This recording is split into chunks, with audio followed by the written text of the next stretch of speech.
Well, this was a big one, wasn't it? This was a big decision. An amazing decision, one that we're very happy about. This morning, the Supreme Court has delivered a monumental victory for the Constitution, the separation of powers, and the rule of law in striking down the excessive use of nationwide injunctions to interfere with the normal functioning of the executive branch. The Supreme Court has stopped the presidency itself. That's what they've done. And really, it's been an amazing period of time this last hour. There are people elated all over the country. I've seen such happiness and spirit. Sometimes you don't see that, but this case is very important. I was elected on a historic mandate, but in recent months we've seen a handful of radical left judges effectively try to overrule the rightful powers of the president to stop the American people from getting the policies that they voted for in record numbers. It was a grave threat to democracy, frankly, and instead of merely ruling on the immediate cases before them, these judges have attempted to dictate the law for the entire nation. In practice, this meant that if any one of the nearly 700 federal judges disagreed with the policy of a duly elected president of the United States, he or she could block that policy from going into effect or at least delay it for many years, tie it up in the court system. This was a colossal abuse of power which never occurred in American history prior to recent decades, and we've been hit with more nationwide injunctions than were issued in the entire 20th century together. Think of it, more than the entire 20th century, me. I'm grateful to the Supreme Court for stepping in and solving this very, very big and complex problem, and they've made it very simple. I want to thank Justice Barrett, who wrote the opinion brilliantly, as well as Chief Justice Roberts, and Justices Alito, Gorsuch, Kavanaugh, and Thomas. Great people. Thanks for this decision, and thanks to this decision, we can now promptly file to proceed with numerous policies that have been wrongly enjoined on a nationwide basis. And some of the cases we're talking about would be ending birthright citizenship, which now comes to the fore. That was meant for the babies of slaves. It wasn't meant for people trying to scam the system and come into the country on a vacation. This was, in fact, it was the same date, the exact same date, the end of the Civil War. It was meant for the babies of slaves, and it's so clean and so obvious.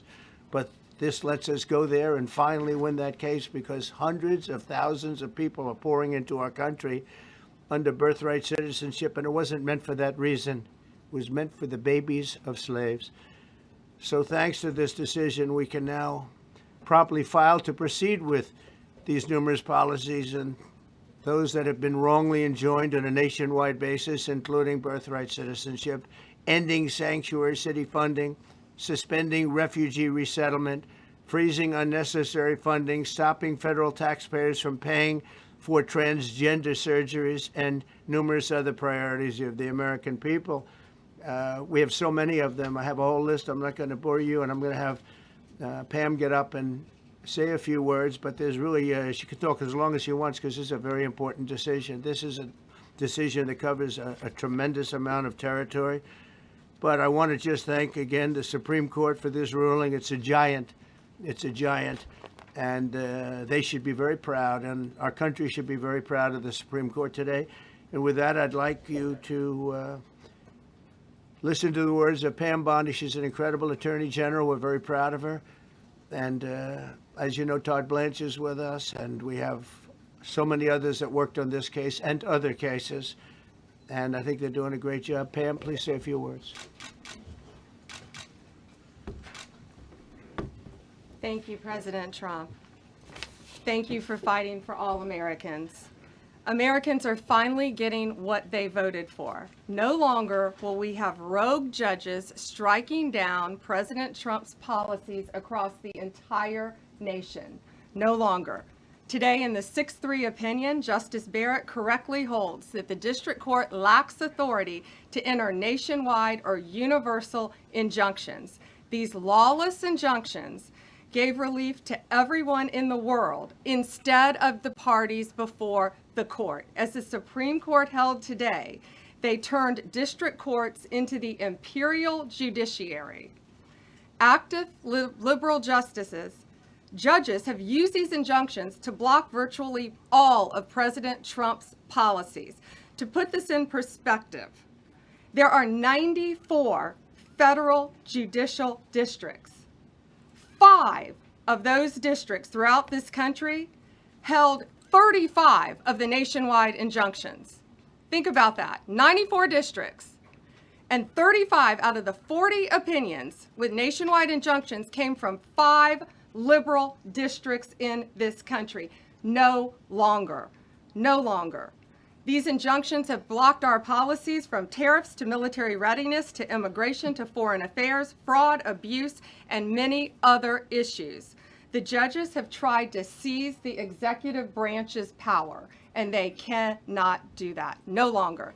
No longer. And on immigration, on a side note, today marks 2,711 arrests on these terrorists and these gangs. Total arrest today with HSI investigations. And thank you, Stephen Miller. Thank you to Homeland Security. Thank you to everyone working hand in hand with the FBI on all of these transnational gangs. TDA has been a huge terror to our country, as well as MS-13, as well as Sinaloa cartels. No longer. No longer.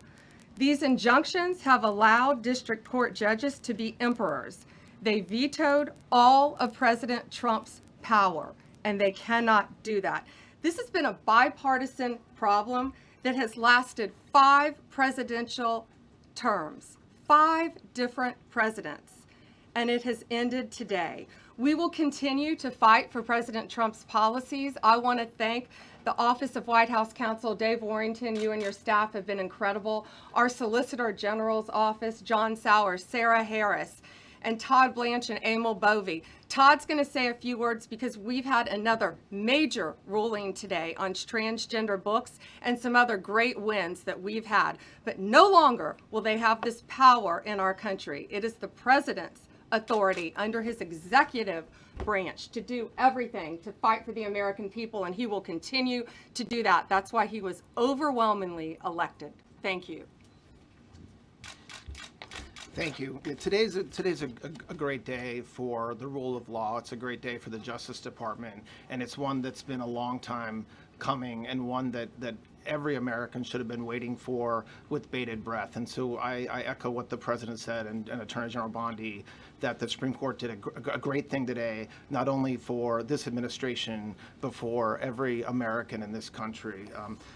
If not for the injunctions case, we would be here talking about another great decision that came down today, the trans books case, which restores parents' rights to decide their child's education. Seems like a basic idea, but it took the Supreme Court to set the record straight, and we thank them for that. And now that ruling allows parents to opt out of dangerous trans ideology and make the decisions for their children that they believe is correct. And so we thank the Supreme Court for that. There's been multiple decisions over the past several weeks that just show why this nationwide injunction ban had to happen. For example, what I mean by that is local district court judges issuing decisions that are clearly contrary to law just because they don't like the policy of President Trump. And when it gets to the Supreme Court has to correct it. But that takes time. The Attorney General thanked our lawyers, and I'll do it again. Our lawyers are working 24 hours a day, 7 days a week to fight these injunctions and to emergency appeals, emergency stays, going back to the district court judge, asking them to change their view. And so their hard work is really paying off today, but over the past few weeks. We had a stay of an order that prevented DHS from moving aliens to a third country. We had a stay of an order that stopped the Department of Defense from implementing military readiness, the EO that President Trump signed. We had another stay of an order forcing reinstatement of fired executive branch employees, entirely within the President and Article 2, his right to do. We had a stay of, as you all know, of numerous DOJ cases. And again, every one of those stays requires a tremendous amount of work and effort by the lawyers and parties involved, and they should be doing other work. They should be doing the work that the President and this administration demands and has a right to demand, and not fighting these local judges who don't make decisions based on the law. They make decisions because they just simply don't agree with the administration's decision about a policy, and that's wrong. Thank you. Any questions? Yes, for Pam, please. Go ahead. Sure. Thank you, Madam Attorney General.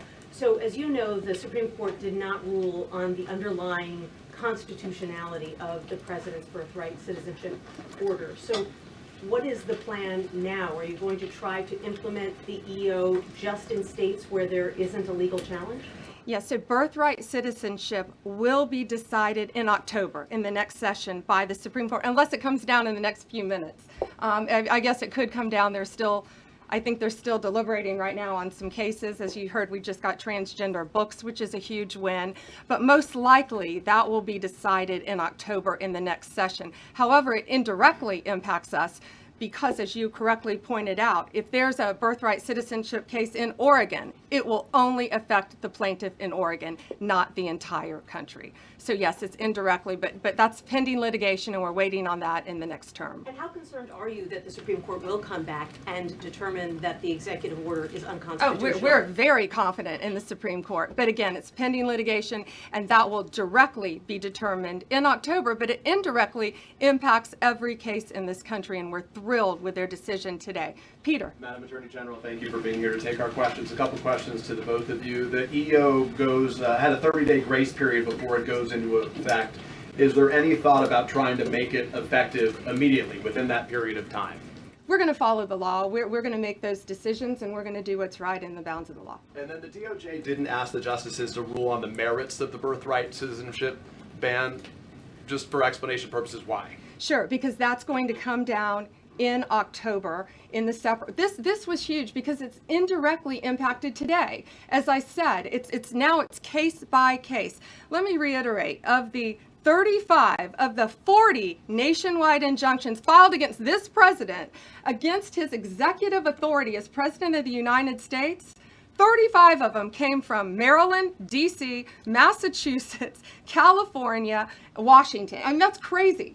These 5 districts. So yes, it indirectly impacts us. It will be a separate decision in October. Next question. Thank you, Mr. President. A question for you, sir. Do you believe this ends the power of the lower court judges to stop your agenda? Do you see this as a full green light for your agenda going forward? Well, you'd have to really speak to the lawyers about that, but this is really also a decision based on common sense. It didn't work the other way. It was a disaster where somebody from a certain location in a very liberal state, or a liberal judge, or a liberal group of judges could tie up a whole country for years, because their decision would sometimes take years to overturn. We've overturned many of the decisions, but it would take years to do it. And we have to act quickly when it comes to illegal immigration. We have murderers, killers, we have drug dealers, we have what they've allowed to come into our country.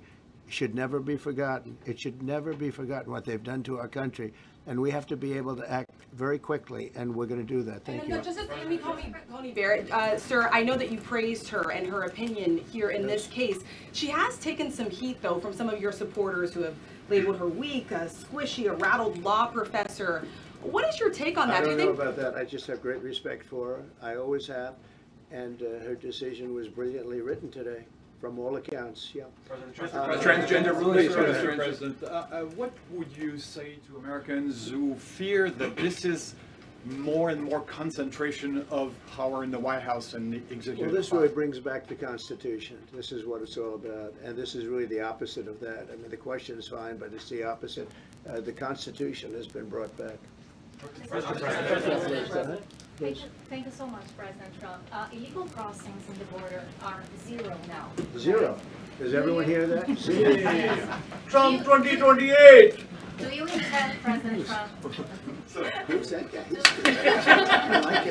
I like him. I like him. He's working the cameras. With this new reality, President Trump, in the border, do you intend to engage personally with leaders from South America, not only Central America, Sure. in order to I tackle do that anyway. this situation in I a do that regional anyway. way, and if you have a perspective of meeting some Sure. presidents from South America, as Brazil, for example. Well, you should, as an example, not South America, but NATO over the weekend. Yeah. They have great respect for our country now. They did things that nobody thought was possible. they took funding from 2% to 5%. Nobody thought they'd ever pay the 2%, and now they're paying the 5%. It's over $1 trillion more a year. Think of that, $1 trillion. Nobody thought that could happen. That's a different group of people, different countries. But we get along with a lot of countries. We are respected again. Our country, the U.S., is respected again. Was not respected 6 months ago, I can tell you. We ask about the big beautiful. Yeah, go ahead, please. Yeah, Mr. President, you have a deadline coming up on trade in 2 weeks. Which countries, if On any, what? on trade, on tariffs, Yeah. sir? Which countries, if any, are close to agreements with the administration? Well, that's an interesting question. We've made a deal with China. We've made a deal with probably 4 or 5 different countries. With the UK, it was a great deal for both. And we're in the process of making some others. But ultimately, in fact, Scott is here, and Howard Lutnick, these 2 guys have been doing an incredible job, and the people that work with them have been doing an incredible job. But, you know, we have 200 countries, you could say 200 countries plus. We can't do that. So at a certain point over the next week and a half or so, or maybe before, we're going to send out a letter. We talked to many of the countries, and we're just going to tell them what they have to pay to do business in the United States. And it's going to go very quickly. But some of the bigger countries, so India, I think we're going to reach a deal where we have the right to go in and trade. Right now, it's restricted. You can't walk in there. You can't even think about it. We're looking to get a full trade barrier dropping, which is unthinkable.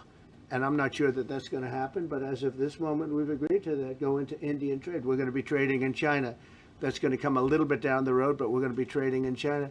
We have a lot of great things going, and we're getting along with countries, but some will be disappointed because they're going to have to pay tariffs. And we've taken in already hundreds of billions of dollars in tariffs. No inflation. The only problem we have is we have a Fed guy that doesn't understand what's happening, and it would be great if he'd lower the rate because we'd be able to borrow a lot cheaper. Yeah, go ahead, please. Why don't we keep it on this subject? This is such a big subject. You know what? Trade is so big, but this, I don't know, in a certain way, this might be bigger than trade. I think this is bigger than trade. Yes, please, go ahead. I was wondering, though, if you could... Go ahead. Sir, on the transgender ruling, the Supreme Court ruling that parents with religious objections can pull their kids out of public school lessons that use LGBTQ materials. Pam brought it up. Your reaction to that ruling today, sir? I think the ruling was a great ruling, and I think it's a great ruling for parents. It's really a ruling for parents. They lost control of the schools. They lost control of their child. And this is a tremendous victory for parents. And I'm not surprised by it, but I am surprised that it went this far. It took us to bring life back to normal. So it's wonderful. It's parental. And I kept saying, we will give you back your parental rights. They were taken away, and this is a tremendous victory for parents. Yeah. Mr. President, if you look at the back at the last week, it's been extraordinary in terms of the action in the Middle East. You were at The Hague. Been a hell of a week, hasn't it? I'm wondering now if you believe that Iran. I'm wondering now, sir, if you believe that Iran has given up its long history of ambitions with nuclear weapons, or what you would like to see from them to prove that they do, and what type of meetings is your administration looking for next week with Iran? So Iran wants to meet. As you know, their sites were obliterated. They're very evil nuclear sites. They were, now has been proven. We had some fake news for a little while. The same people that covered the Hunter Biden laptop was from Russia. The same people that did 3 or 4 other Russia hoax. But on their No, wait, just listen. They came up with something that delayed the credit that our great pilots and these great what talent that was, and they hit it right down in the spot. 52,000 feet. Think of this dark, no moon, you couldn't see a thing. And they hit the refrigerator door, as they say. That's the size of a target. And overwhelmingly, and it's amazing what was done. We're the only ones that could have done it. And we took out the 2 of the other sites also, in addition to that. We finished them off. That was a very evil intention. I believe that, and again, time will tell, but I don't believe that they're going to go back into nuclear anytime soon. They spent over $1 trillion on nuclear, and they never got it together. And nothing was moved from the site, by the way. To do that is very dangerous. It's very, very heavy material. Those cars were most likely the cars of Masons because they were pouring concrete at the top, at the hatch, as you know, the hatch going into the nuclear site. They wanted to reinforce it, and they had some masons there pouring concrete. By the way, that concrete was obliterated. It hit exactly at the concrete. It was, I don't think it had a chance to dry, but everything's down there. It's under millions of tons of rock. Please. Yes. Your administration has said that El Salvador is one of the safest countries in the hemisphere. So why haven't you yet canceled temporary protective status for that country? Was it part of the deal? Well, we'll with take a this look. president? We've had a great relationship with El Salvador. They have a fantastic leader. They built a massive prison system.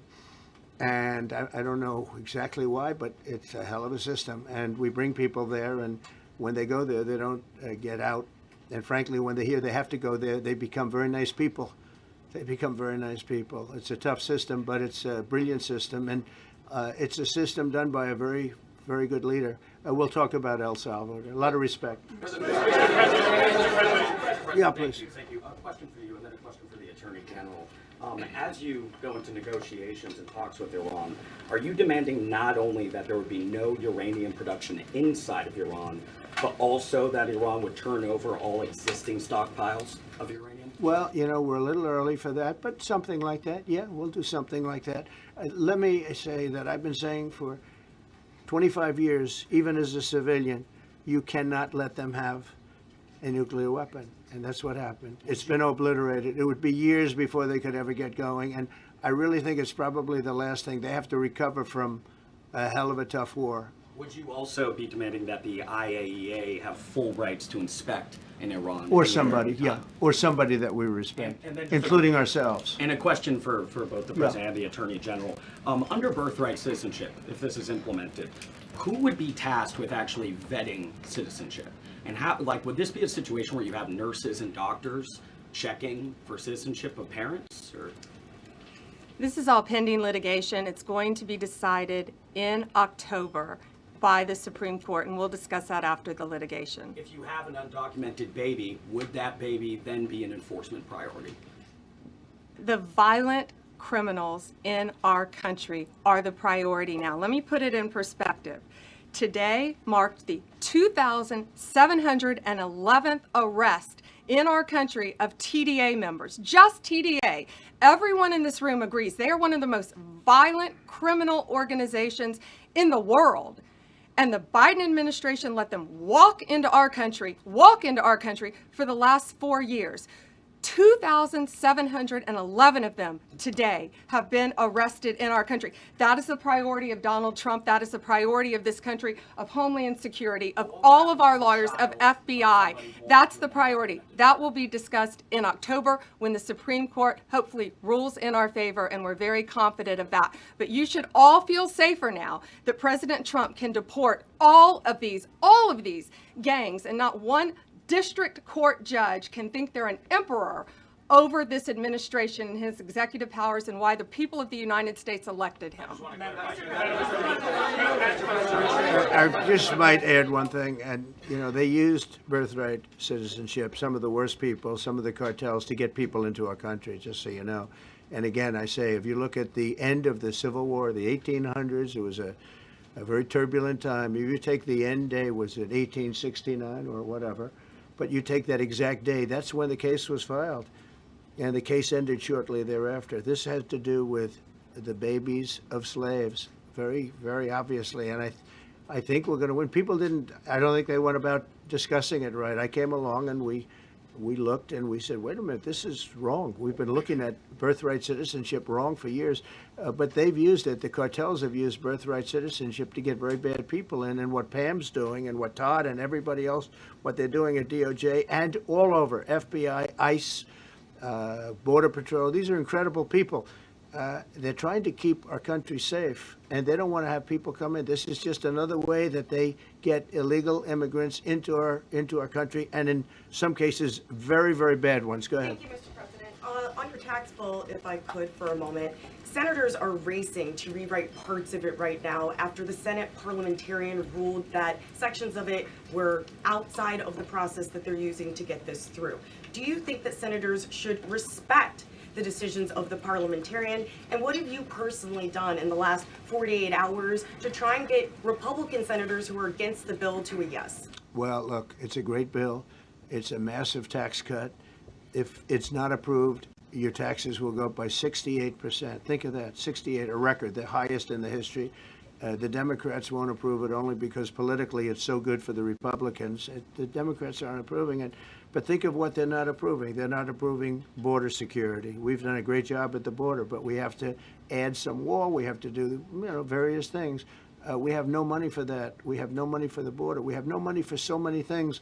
But if the Democrats, it'd be interesting to see if we get any Democrat votes. We should. If I were a Democrat, I would absolutely, maybe Fetterman, because he seems to be the most sensible one lately. If I were a Democrat, I would vote for this bill all day long because it's tax cuts and so many other things that are common sense. They're basic things. I think they're doing fine. The parliamentarian's been a little difficult. And I would say that I disagree with the parliamentarian on some things, and on other ways he's been fine. But we'll have to see. It's a big issue. I will tell you this: if that bill doesn't pass, the country will get a 68% tax increase. So think of this: you're a Democrat and you vote against it. That means you're voting in favor, because essentially you're voting in favor of the largest tax hike in the history of our country. And you can't do that. In addition, we're cutting costs by $1.7 trillion, and it won't affect anybody. It's just fraud, waste, and abuse. Mr.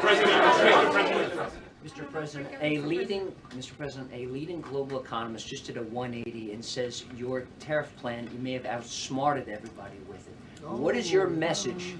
I love this. I love this question. This is the favorite. This is the best question I've ever been asked, because I've been going through abuse for years on this. Because as you know, we're taking in hundreds of billions of dollars, no inflation whatsoever. But Mr. President, what is your message to critics who think your tariff plan will cause a recession? I think they should go back to business school. It's so obvious. It's so obvious. I mean, we're taking in billions and billions of dollars from China and a lot of other countries.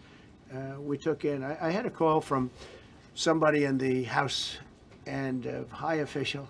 Sir, we have a problem. We don't know what to do. The books are a mess. I said, what do you mean by the books? The books, the money coming in. It's so terrible. I figured, oh boy, what's this? I don't like this question. I said, so what seems, there's so much money coming in, and there must be some kind of an accounting mistake, because we have hundreds of billions of dollars more money than we thought. I said, do me a favor, go check call me back. You have to call me back. Check the tariff column. Calls me back 2 hours later, says, you're right. We took in $88 billion in tariffs. They have so much money coming in.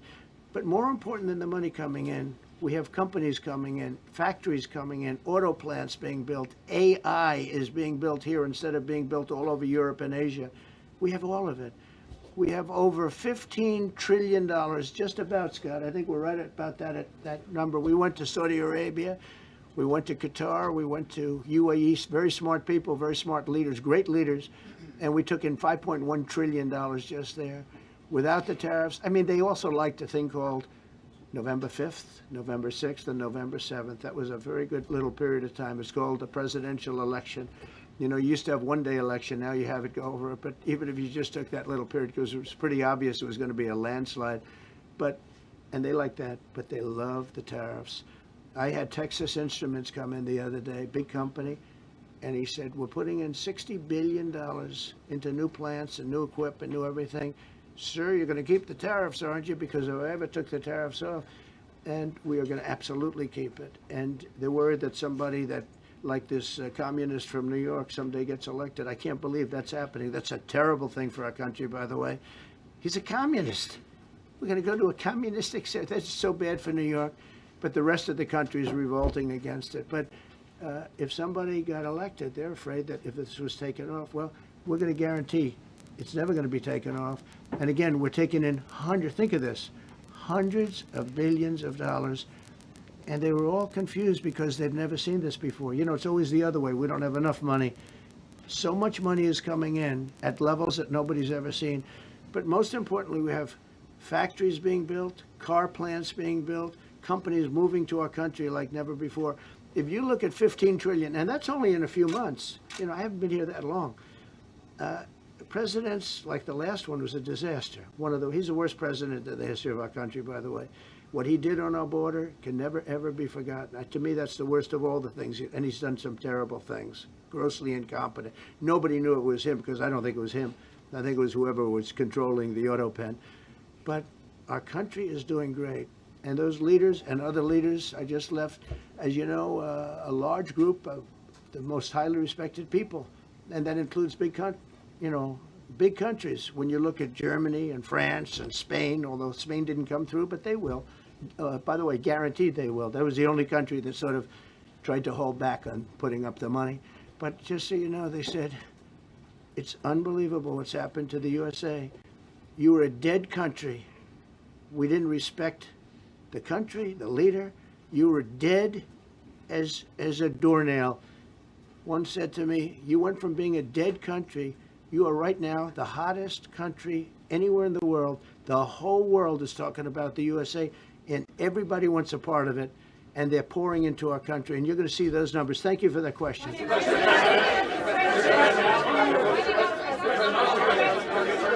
Yeah, go ahead. Thank you, Mr. President. I have a question about trade. Secretary Bessent has said that he hopes tariff deals with major partners will be done by Labor Day. So if some deals are not done by your July 9th deadline, will some countries' tariffs go back up, or will they stay where they are now? Well, there's some countries that are used to ripping us off, to be honest with you. And I don't want to name them, but you sort of can name them. And they're so used to just,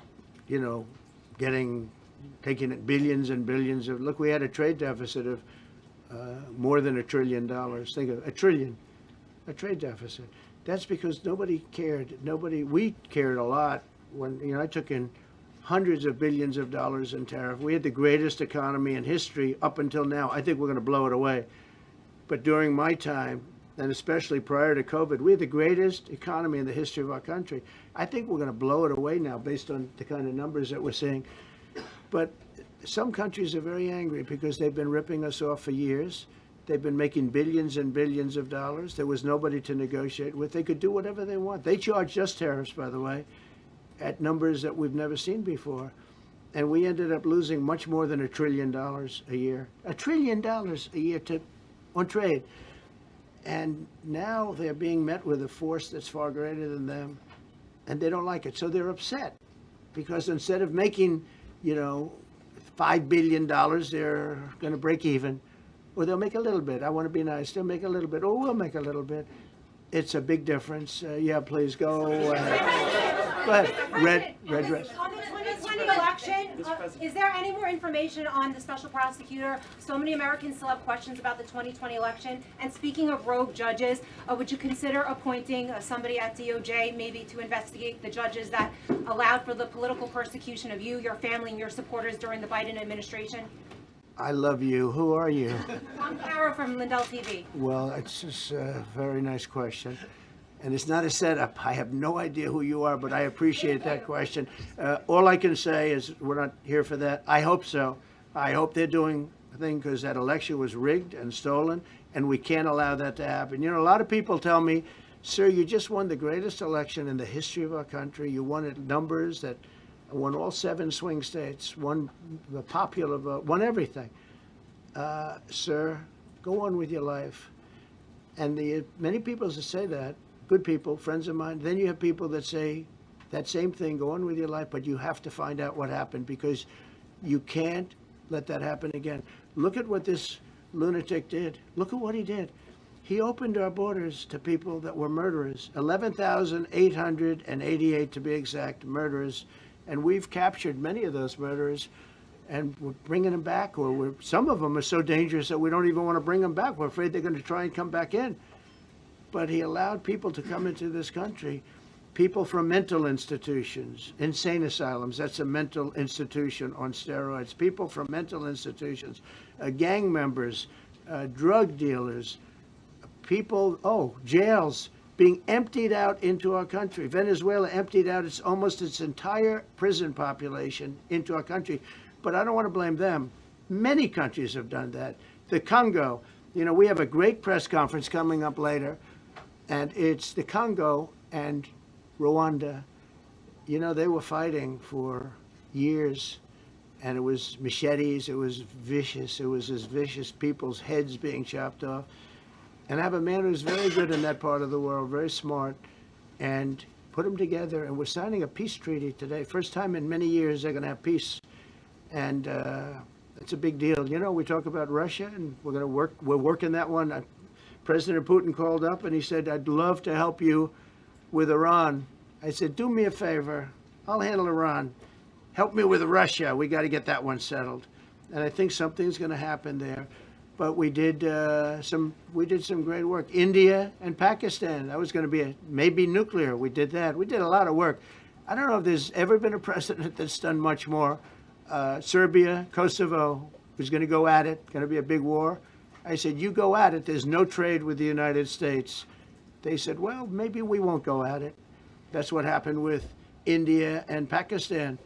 I was negotiating with both of them, and I said to Scott, I said to Howard, cancel all deals with India and Pakistan. They're not trading with us because they're in a war. They called back, what do we do? I said, look, you want to have trade with the United States, it's great.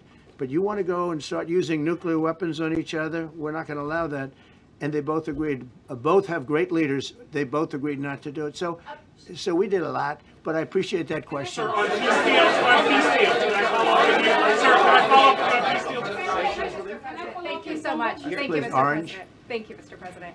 I was just speaking with Senator Ron Johnson on the One Big Beautiful Bill, and he says he really wants to get to yes for you and get this accomplished. He does. He's a good man. But he also said that he needs more time, and he is not certain that the July 4th deadline is Well, possible. then he's not such a good man. Because there's too much work to do. He's a good man. Ron How Johnson's important- doing a good job. He's very committed. Every Republican senator is committed. And, you know, you could have a couple of grandstanders, in all fairness. You could have somebody else. And it's very dangerous because our country would go from being the most successful country in the world to who knows what happens with a 68%, think of it, 68% tax increase. That was given by the Democrats because they like high taxes. I don't know what happened. You know, all my life, I'd grow up and I'd watch politicians talking. I'd say, oh, that's fun. And they were always saying, we will cut your taxes. We will cut your tax. I never heard it. They say, we will raise your taxes. And they elect people like this guy in New York that maybe has a chance. I find it hard to believe, but he maybe has a chance. They want to raise your taxes. So they want to see a 68% tax increase. That's more money than anybody could afford. You'd go into a depression if that ever happened. So I think there's a lot of pressure to get that approved. President Trump, How important is the July 4th deadline to you? If the It's important. It's not deadline's the end till all. August? It can go longer, but we'd like to get it done by that time, if possible. And look, we have a lot of very committed people, and they feel very strongly about subjects that you're not even thinking about that are important to Republicans. The problem we have is that it's a great bill. It's a popular bill, but we'll get no Democrats only because they don't want to vote for Trump. If that bill was their bill, oh, they would be so happy. It's so great for our military. It's great for everything. And they would normally vote, but because their hatred of Trump, they have Trump derangement syndrome at levels never seen before. And instead of voting for a tax cut, they're voting for a tax increase of 68%. They're voting to destroy Social Security, destroy Medicare, and destroy Medicaid. And we're voting to make them perfect and to make them better, make them stronger and better. They're going to destroy Medicaid, and they're going to destroy Medicare, and Social Security will follow. If you vote for the Democrats, you're dead on those three things. Sir, on peace deals. Thank you, Mr. President. On a related subject, many Democrats have said that they are not going to support crypto bills in Congress only because of you and your family's personal crypto ventures. And these votes are in some cases needed to pass. Are you open to the idea of pulling away from your personal crypto ventures just for the next few years if that helps get these crypto bills passed in the next few months? Well, it's a very funny thing, crypto. So I became a fan of crypto, and to me it's an industry. I view it as an industry, and I'm president. And if we didn't have it, China would, or somebody else would, but most likely China. China would love to. And we've dominated that industry. It's a big industry, by the way. In fact, when the stock market went down recently, crypto and Bitcoin and all of that went down much less than anybody else as a group. And we've created a very powerful industry, and that's much more important than anything that we invest in. We invest in it, But really, that was an industry that wasn't doing particularly well. I got involved with it a couple of years ago, and before the second term. I got involved before I decided to run. I only decided to run because I saw what was happening, and Biden was incompetent, and the administration was crooked and incompetent. And I was in Bitcoin then, not knowing if I was going to do it a third time. So it's become amazing. I mean, it's the jobs that it produces. And I notice more and more you pay in Bitcoin. I mean, people are saying it takes a lot of pressure off the dollar. And it's a great thing for our country. So I don't care about investing. You know, I have I have kids and they invest in different things. They do believe in it. But I'm president, and what I did do there is build an industry that's very important. And you know, if we didn't have it, China would. Okay. Sir, Mr. President, go ahead. With the glasses, gentlemen. Go ahead, please.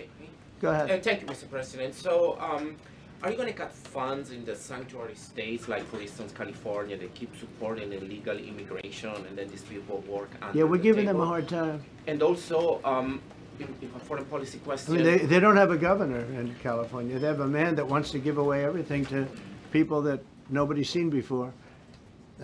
If we didn't go into Los Angeles with the military, which did a fantastic job, but if we didn't go into Los Angeles bringing in the National Guard, I would have brought the military if it was necessary, because you have to. We have the right to. That was another thing upheld by the Supreme Court. But if we didn't go in with the National Guard and be strong and tough, you wouldn't maybe have Los Angeles. It would be like the rest of California, the rest of Los Angeles. They lost 25,000 houses in a fire. They should have lost none. You know, I sent the water down. I had to break into their water supply because they just refused to do it. They're crazy. There's something wrong with them. They have plenty of water. They don't have droughts or anything. They have we let it come down from the Pacific Northwest. They routed all the water out into the Pacific Ocean for environmental reasons, okay? And now you have 25,000 houses, none of which would have burned down if you had the water. They didn't have water. They didn't have water for the fire pumps. They didn't have water in the sprinkler systems that people put in. So the answer is we're going to work with governors. We're going to work with radical left Democrats and Democrats, and we're going to make it good for everybody. We'll have to stop the crime in those, in the case of the cities, I think I can say just about all cities with heavy crime are run by Democrats. Go ahead. 11 lies. Yeah, with the glasses. I'm with Iran. Go ahead, yes. International. Yeah, no, the man behind you, yeah, please. President Trump, Anthony Mashak from Amphibian Lebanon. I want to ask you regarding the threats posed by Iran's allies and proxies operating in the U.S. They were threatening your life. So what do you say about that? And regarding the Lebanon, because Hezbollah is as well part of Iran's allies, is there any time frame in Lebanon regarding disarming Hezbollah in Lebanon? Yeah, Lebanon is a great place with brilliant people. You know, it was known for the professors and doctors and had an incredible history. And hopefully we can bring it back again. I just appointed a friend of mine who's Lebanese, and I didn't know he was Lebanese. I've known him for 20 years, very, very successful man. And I just appointed him. And I said, why would you want that? He said, because I was born there, I was raised there, I love it. I love it so much. I said, you know, it's very dangerous going to Lebanon as ambassador. And he said, that's what they say, but I don't care about danger. I mean, this is a guy that is just a very big business guy. He wants to give up his whole life to go to Lebanon because he believes in it so much. We're with Lebanon all the way. We'll try and straighten it out. Action. Threaten my life? Yeah, they have threatened. I get that throbbing feeling every once in a while. Get that throbbing feeling, but you know what? That's okay. This is a dangerous business. What I do is a dangerous business. You know, I tell the story of the car companies and different people and different professions you have. Race car drivers, as an example. 1/10 of 1% die. Bull riders, 1/10 of 1%. That's not a lot, but it's people die. When you're president, it's about 5%. If somebody would have told me that, maybe I wouldn't have run. Okay? This is a very dangerous profession. Yeah, please. By the way, so many questions. Should we keep this going, Pam? Or not? This is the opposite of Biden. Biden would take a half a question and he'd leave without answering it. Go ahead. on Iran. You tell me when it gets boring. Okay. If Iran. Are you from Iran? No, I'm not from Iran. I'm from the UK. But if the intelligence reports conclude that Iran can enrich uranium to a level that concerns you, would you consider bombing the country again? Without question, absolutely. And have you had any conversations? Turned out to be unbelievable. But, you know, our incredible flyers and I call them the shots, these guys are unbelievable. Think, from 52,000 feet, they hit the equivalent of a refrigerator door. They actually hit it right in the center, so it's much smaller than that. And just bomb after bomb going deeper, deeper, blowing up. Incredible, incredible thing. I don't know if you heard the general, he was very impressive. Raisin Cane, you know, he's the one that beat ISIS for me. And he did it in a matter of weeks. And I was told it was going to take 4 or 5 years. And when I got this job, I always said, if I get this job, I'm going to put that guy as the head of the Joint Chiefs of Staff. And Dan Kane, and he, when I heard his name was Raisin, his nickname is Raisin Cane. I said, you got to be kidding. So I liked him right from the beginning. But he knocked out ISIS in a time that nobody ever thought possible. And when this attack was completed and so successful, I said, now I know how you knocked out ISIS so quickly. But we have the best people, we have the best equipment in the world. You know, I rebuilt the military during my 4 years, during my other term. We have the best equipment in the world. The problem is we gave away, you know, a lot of it, but small relatively speaking. We gave a lot of it away to Afghanistan. Shouldn't have happened. That just shows how incompetent they were. They gave all that equipment away, billions and billions of dollars worth. Shouldn't have happened, but that was small compared to what we have. Now we have a great military with great people. Okay. Yeah, please. Mr. President, congratulations. A couple of very different questions. One is Rwanda, 1994. As you grew up in New York, we all knew how horrific those attacks were. Congratulations on that treaty. There are talks that perhaps... That's going to take place today at 3 o'clock in the Oval Office. We're going to have a signing with Rwanda and the Congo. So I'm a little out of my league in that one because I didn't know too much about it. I knew one thing. They were going at it for many years and with machetes. It is one of the worst wars that anyone's ever seen. And I just happened to have somebody that was able to get it settled. I mean, just a brilliant person who is very comfortable in that part of the world. It's a very dangerous part of the world. I said, are you uncomfortable there? People are being killed. School children are being raided and killed. And I don't even want to say how, but as viciously as I've ever heard. Are you uncomfortable? No, that's the part of the world that I know. Very comfortable. Was able to get them together and sell it. And not only that, we're getting for the United States a lot of the mineral rights from the Congo as part of it. They're so honored to be here. They never thought they'd be coming to, look, this is a very tough part of the world. They never thought, they were just telling me, they never thought they'd ever be coming to the White House, and they're so honored. And so we're going to give them a great big reception, but that's after many years of fighting. It's a great thing. That's at 3 o'clock, I believe. Sir, are you concerned at all about secret nuclear sites in Iran? You talked about maybe just secret nuclear site? Yes, that there might be some. Not really. Can I tell you? They're exhausted. And Israel's exhausted too. And I dealt with both of them. And they both wanted it settled, both of them. And we did a great job, but they're exhausted. The last thing they're thinking about right now is nuclear. You know what they're thinking of? They're thinking about tomorrow, trying to live. It's such a mess. It's such a mess. The place was bombed to hell. And no, I'm not worried about it at all. And I'm putting out a little statement. I'm going to respond to the Ayatollah's statement yesterday that we won the war. Oh, God, we won the war. And I said, look, you're a man of great faith, a man who's highly respected in this country. You have to tell the truth. You got beat to hell. And Israel was beat up too. They were both beat up. And it was a great time to end it. It was quick. They got the hate out. There was a lot of hate, a lot of hate. It would be great if they didn't have that hate. But the last thing they're thinking about is nuclear weapons right now. Please. Thank you, Mr. President. Iris Howe with NTD Research Media with the Epoch Times. Thank you Good. so much for doing this. It's Sure. very refreshing for all of us here. It's a good I believe, group. in this room. It's refreshing? Very refreshing. Yes, we haven't had Probably. this in, for the I understand what you mean. So thank you so much for coming out here. Other to talk than to Caroline's us. done a great job. Yes, You're referring to the past administration, Yes, not to yes. Caroline, right? Yes. Back to the ruling today, if you don't mind. So you have always talked about winning for the American people. Right. How do you think today's ruling will enable you to further deliver for American families and workers across the country, not only when it comes to immigration, but also when it comes to trade, energy? What actions are you most eager to move forward Well, I with think now? taking power away from these absolutely crazy radical left judges is a tremendous, this is such a big day. This is such a big day. It's like, it's sort of sad because we're doing the signing at 3 o'clock, and this may very well dominate the signing of a big war that was going on and really affecting the continent of, think of it, the entire continent of Africa was being affected. And we're settling that war today, and this will probably be a headline. But this is a very big moment, and it gives power back to people that should have it, including Congress, including the presidency.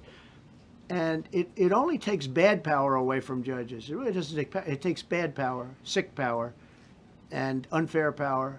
And it's really going to be, this is a very monumental decision. Yeah, please. Yes, President, thank you very much. On July 9th, is that July 9th date set for tariffs to snap No. back? Or could there be a... We can do whatever we want. We could extend it. We could make it shorter. I'd like to make it shorter. I'd like to just send letters out to everybody. Congratulations, you're paying 25%. He doesn't want. He's a much nicer person than I am. Go ahead. You finish it up. Who are you considering for the Federal Reserve then? And are you speeding up that process? I see Secretary... Oh, he's terrible. He's terrible. I mean, I have a list of things. We're like 38 on the list. We pay, Cameroon and different places are paying the same as us. Because, you have somebody sets a rate at 4% or 4.5%. It's hard to go out and say we should be paying 1% when you have your so-called experts doing that. And the sad part is, as per the question that you asked about tariffs, we've had the tariffs and we have less inflation than we had before. What we have is a hell of a lot more money, a hell of a lot more income, and we shouldn't be paying a rate like that. In other words, when we pay a rate, I'll tell you, each point is the equivalent of $300 billion. So if we had it down 3 points, because I think we should be at 1, you have Switzerland is at 0.25. In other words, 25% of 1%. And they're the number 1 right now. But we should be the number 1. And soon you're going to have, I think, you're going to have where the people will pay will pay, like we had a few years ago, where you put up money, you loan money, and I mean, you actually, instead of paying, you get paid. I love that. I don't know if it's any good, but I love it, where you put up money and you get paid. But we should be in a category, so we should be at the top of the list, not toward the bottom of the list. But we have a man who's not a smart man, and he probably has Trump derangement syndrome. And he's just not a smart person. What he's doing, though, he's hurting us for years to come. Because if we borrow money at 2 points higher than we should be paying, that's $600 billion. Wouldn't you say those numbers are about right, Scott? So it's 2 points would be about 600, actually more than that, but about $600 billion, all because the guy doesn't want to lower the rates. He is doing the service, a very disservice, and then he goes up and talks about, I'd like to see costs come down. He gets up and he does his little thing for 5 minutes, and he goes out and he goes back to the beach. He goes, I'd like to see costs come down. Well, he could lower the interest cost by $900 billion a year. All he has to do is lower rates. And everybody's saying, I was watching some of the business shows today, and they're saying, Trump's right. He should really be cutting. The country's doing well. We have no inflation. Now, despite him, we're doing great. But if we got the rates down, we would be a rocket ship. So I think that'll be it. And I just want to thank everybody. This is a really big day. We've had a big week. We've had a big week. We've had a lot of victories this week. NATO was a tremendous victory. The war was a tremendous. Look, we were talking about this for 30 years, about Iran being nuclear. And all I said is it will not be nuclear, and it's not going to be nuclear. And Again, I want to give credit to a lot of people, and most importantly to our great military. Boy, they put out that fire. Once that happened, once those bombs got dropped, that war was over. That war was over. But I just want to compliment them. Incredible. The general and all of his generals. Pete Hegseth was great. They all. And now I want to compliment Pam. A lot of genius went into this. You know, people, if you don't say it exactly right, if the Supreme Court doesn't get it because it's incorrectly spoken about, and that happens. A lot of cases are lost because they don't say the right words. But I want to correct. She's going to go down as a great attorney general. I may change my mind about that. I don't know. Maybe someday I'll have to call and say I was only kidding. She's going to go down as a great attorney general. This was a tremendous win, and we've had tremendous wins, but this was a tremendous win today. So I just want to congratulate you and Todd and your whole staff. Very brilliant people, and we can't forget John Sauer. That's right. Who is with. There's a medical emergency within his family, so he's taking care of that, and we said absolutely. So I just want to thank everybody very much. Thank you. Thanks for watching, and if you haven't already, please consider subscribing to our channel. And while you're at it, please leave us a comment. Thank you for watching.